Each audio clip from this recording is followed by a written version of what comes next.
Bonjour, je suis ravie de vous retrouver pour une nouvelle recette, toujours sous les saveurs de l'océan Indien, toujours dans le but donc, de vous faire plaisir, mais surtout de vous faire voyager. Alors je suis à Lyon donc, pour le long week-end de Pâques, donc, en compagnie de ma petite famille, donc ma soeur, ses enfants et mes enfants, et on va profiter de faire un bon petit repas en famille. Et donc aujourd'hui ma soeur va nous confier sa recette et ses petits secrets de réalisation pour un bon plat de gigot.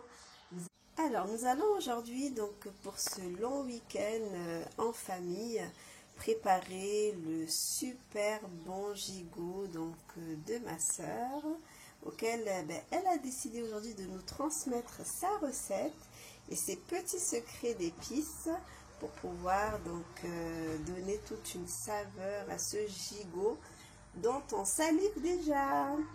Alors pour démarrer donc la préparation, donc il nous faudra un beau gigot d'agneau donc qui a été donc pré entaillé donc pour pouvoir donc insérer les épices.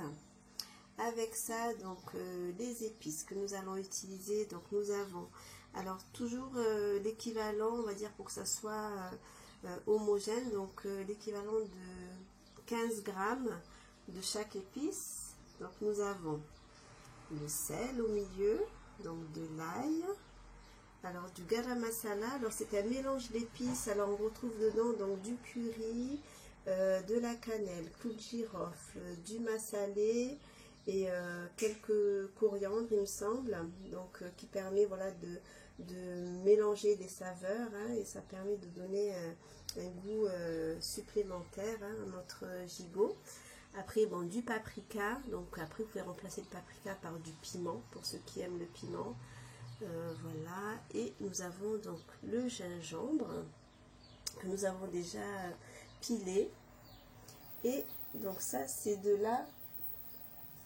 l'herbe de Provence. De l'herbe de Provence, puisque tout simplement ça se marie très bien avec le gigot et ça fait partie des secrets de recette de ma soeur, donc après c'est en fonction de vous aussi. Et après donc pour pouvoir lancer la fin de cuisson, donc on mettra donc des oignons, donc l'équivalent de 2 oignons, et pour finaliser donc on aura des poivrons, donc un mélange de 3 poivrons. Voilà, donc pour pouvoir donner le goût supplémentaire. Et l'huile d'olive donc nous permettra de faire un mélange de ces épices hein, donc pour pouvoir les intégrer donc à notre gigot. Et on va lancer donc la préparation. On va mélanger toutes les épices avec l'équivalent de 25 millilitres donc d'huile d'olive. Mélanger bien, et ce mélange on va donc badigeonner donc le gigot justement bien dans les entailles pour que ça macère bien et ça permettra d'apporter le goût on va dire bien épicé Voilà, donc là on va badigeonner notre gigot donc bien inséré dans les entailles.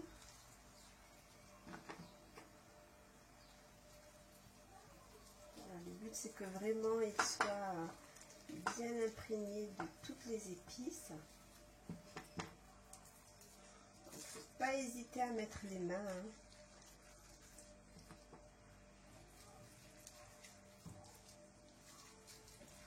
Voilà. Et vous faites des grandes entailles qui atteignent bien presque le niveau de l'os, comme ça au moins. Lors de la cuisson, déjà ça va mieux cuire.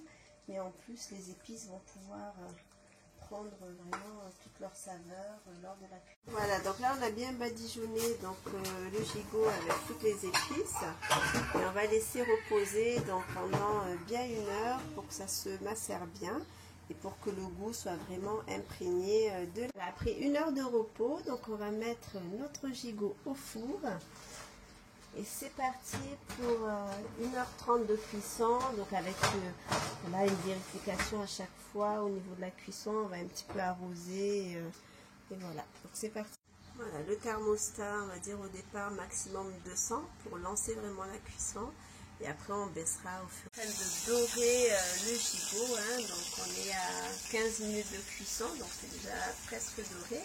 On est toujours avec la température 200 degrés, mais on va diminuer un petit peu pour pouvoir voilà, faire cuire. Un peu d'eau dans le fond du plat, ça permet de lancer la cuisson avec la vapeur. Et on va laisser comme ça encore 20 minutes. Donc là on arrose. Voilà, donc vous arrosez avec son jus. Donc là on est à peu près à 3/4 d'heure de cuisson. Donc on voit que le gigot est bien doré. Voilà, et la technique de l'arrosage, hein, donc bien aller dans les fentes. Voilà, pour que le goût reste bien à l'intérieur. Voilà, donc là on pique un petit peu pour voir si l'intérieur commence à cuire. Hein. Donc là ça commence à être bon. Voilà. Et on va laisser finir la cuisson les oignons. Là, c'est ça, c'est quoi ça? C'est le gigot. Le gigot de quoi? Le gigot d'agneau. Le gigot d'agneau? Oui. Poivron et les oignons, voilà. On les met au même moment en fait, hein, pour que la cuisson voilà, soit faite ensemble. Voilà. Je vais mélanger. Je peux faire. Alors, pour accompagner notre gigot, donc nous allons faire des bananes plantains. Donc, je pense que tout le monde connaît les bananes plantains. Alors, c'est une banane sucrée, donc qui se cuisine souvent salée. Hein. Donc, ça fait un sucré salé en termes de goût. Avec ça, donc, on va prendre aussi de la patate douce. Donc, ce sont des patates douces blanches, très bonnes pour la friture. Donc, on peut aussi faire de la purée avec, mais voilà, elle est plus ferme en termes de texture. Et avec ça, donc, on va faire aussi des bananes vertes. Alors souvent les personnes s'étonnent puisque bon, normalement cette banane on la mange en tant que fruit. Donc c'est la banane jaune, hein, que tout le monde connaît. Mais nous on l'aime bien, donc la cuisiner aussi verte, que ce soit en friture, en bouillie, avec du lait de coco. Enfin on verra ça dans d'autres recettes très prochainement. Voilà, donc c'est ce qui va accompagner notre très bon gigot, donc pour ce bon repas en famille. Alors nous allons éplucher donc les bananes. Alors ça ce sont les bananes vertes, hein, dans un premier temps. Donc j'ai enlevé les deux bouts. Donc on fait un trait histoire de décoller donc la peau. Hein. Et après, voilà, vous faites comme ça. Voilà, ça se décolle facilement. Il faut essayer de ne pas couper la banane, des fois ça arrive, mais souvent voilà, ça s'enlève assez bien. Donc moi je vous conseille de mettre des gants puisque quand elle n'est pas mûre la banane, donc ça, il y a comme une petite cire qui sort et ça rend les doigts noirs en fait. Donc, du coup, avec les gants, c'est mieux. Voilà, donc j'enlève le premier bout. Donc là, on décolle.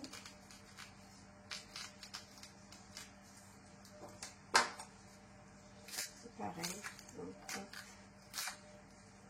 on décolle la peau. Voilà, et on fait ça jusqu'à ce qu'on finisse. On va éplucher maintenant les bananes plantains, donc c'est beaucoup plus simple parce que c'est mûr. Hein. Et toujours on fait ce trait là de séparation pour la peau. Et de décoller. Voilà, une fois que c'est fait, la même chose, on enlève la peau. Pour les bananes vertes, il faut bien racler cette première peau puisque lors de la cuisson, si vous la laissez, donc ça donne un petit goût âpre dans la bouche et du coup c'est pas agréable du tout. Et voilà, donc il faut bien racler jusqu'à ce que cette première peau s'enlève. Les bananes plantains donc en deux dans un premier temps et après on va les couper en biais.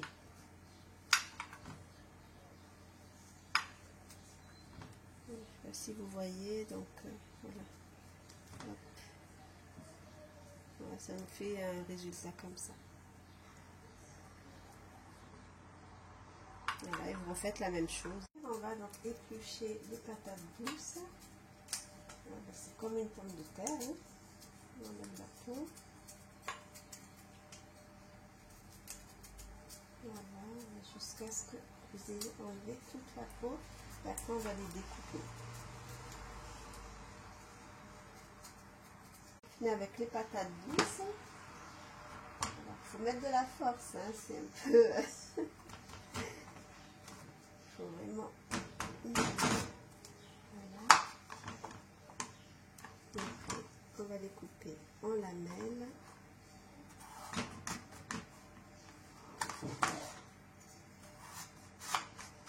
Voilà, et faites comme ça jusqu'à ce que vous ayez la quantité. Donc là on a séparé donc les patates douces et les bananes parce que le temps de cuisson pour les deux légumes donc ne sont pas les mêmes. Donc on va saler, poivrer et pareil saler, poivrer. Donc là j'ai du poivre de Madagascar, bon le sel tout simplement, et on va partir sur une cuillère à chaque fois donc de sel et de poivre. Voilà, donc là c'est salé et poivré et on va donc passer à la friture donc des bananes et des mettre la cuisson des patates douces.